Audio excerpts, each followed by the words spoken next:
the five-star hotel in warm golden light. Crystal chandeliers sparkled like raindrops frozen midair. The scent of fresh lilies mixed with the subtle aroma of brewed coffee from the nearby cafe. Luggage wheels clicked rhythmically across the polished floor, echoing softly in the vast space. Near the concierge desk, a young woman in a simple white blouse and neatly tied braid adjusted her name tag nervously. Amara, housekeeping. Her hands smelled faintly of lemon polish from the rooms she had just cleaned.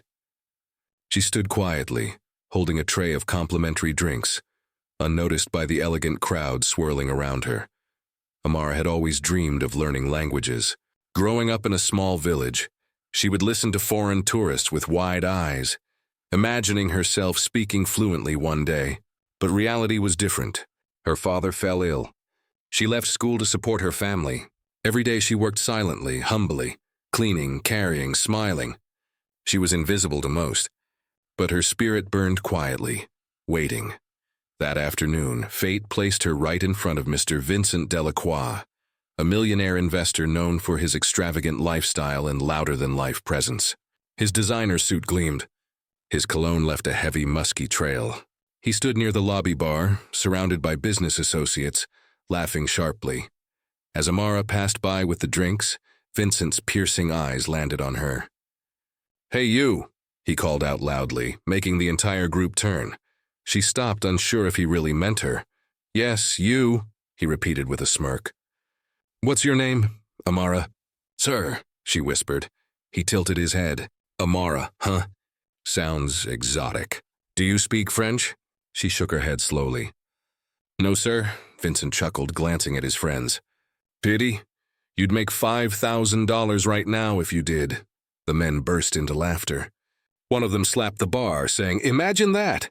5,000 for a maid." Amara's cheeks flushed. She forced a polite smile, but inside her chest, her heart tightened. The lobby seemed to go silent except for their mocking laughter. Vincent leaned back arrogantly. "Don't worry, sweetheart. Maybe one day you'll learn. Or maybe not," his words cut deep. She lowered her eyes and walked away, but not before hearing one final snicker. People like her? They serve. They don't surprise. How many times have we seen someone mocked for what they don't have, instead of being appreciated for who they are? Friends, if you believe kindness and respect matter more than status, pause for a moment. Hit that like button, share this story, and help us remind the world. No one deserves to be judged by appearances. Do subscribe to Kindness Valley to keep these stories alive. Later that evening, the hotel hosted a high-profile international dinner. Diplomats, CEOs, and investors filled the hall. The chandeliers now cast warm, shimmering light on tables set with golden cutlery. A live violin played softly in the background. Vincent, seated at the front, was bragging loudly about his latest acquisition when the event manager rushed in, pale-faced. "The translator is stuck in traffic. The French ambassador just arrived. We need someone now." Panic swept across the room. The ambassador greeted the staff warmly, speaking rapid French. No one understood him. Vincent rolled his eyes. Unbelievable. In a five-star hotel and no one speaks French? That's when a quiet voice spoke up from the back. "Excusez-moi. Je peux aider." "Excuse me, I can help." All heads turned. It was Amara, now in her housekeeping uniform, holding a tray of napkins. Her braid was slightly loose from a long day's work, but her eyes were calm, focused. Vincent's laughter froze mid-air. "You?" he whispered. Amara stepped forward gracefully. She began speaking fluent French to the ambassador. Clear pronunciation, confident tone. She translated each sentence perfectly, moving between English and French as if she'd done it all her life. Gasps spread around the hall. The ambassador smiled brightly, saying, "Votre français est magnifique." "Your French is magnificent." Amara nodded humbly. "Merci, monsieur." Vincent's jaw tightened. The room that once echoed with his laughter now held his silence.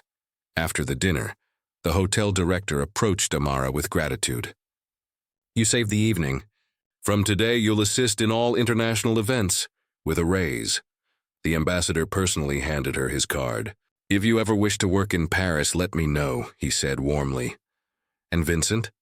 He slowly approached, his smirk gone. "So, you do speak French?" he muttered awkwardly. Amara looked at him steadily. Yes, sir. I taught myself.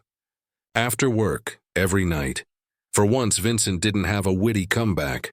He extended his hand sheepishly. But the crowd's applause for Amara drowned his ego. She didn't feel small. She didn't feel invisible. She felt seen. In life, never underestimate quiet strength. Some people are silently preparing to surprise the world. Mockery may echo for a moment, but truth lasts forever. Never judge by appearances. Respect everyone, because kindness is the greatest language of all. If this story touched your heart, give it a like, share it with someone who believes in humility, and subscribe to Kindness Valley.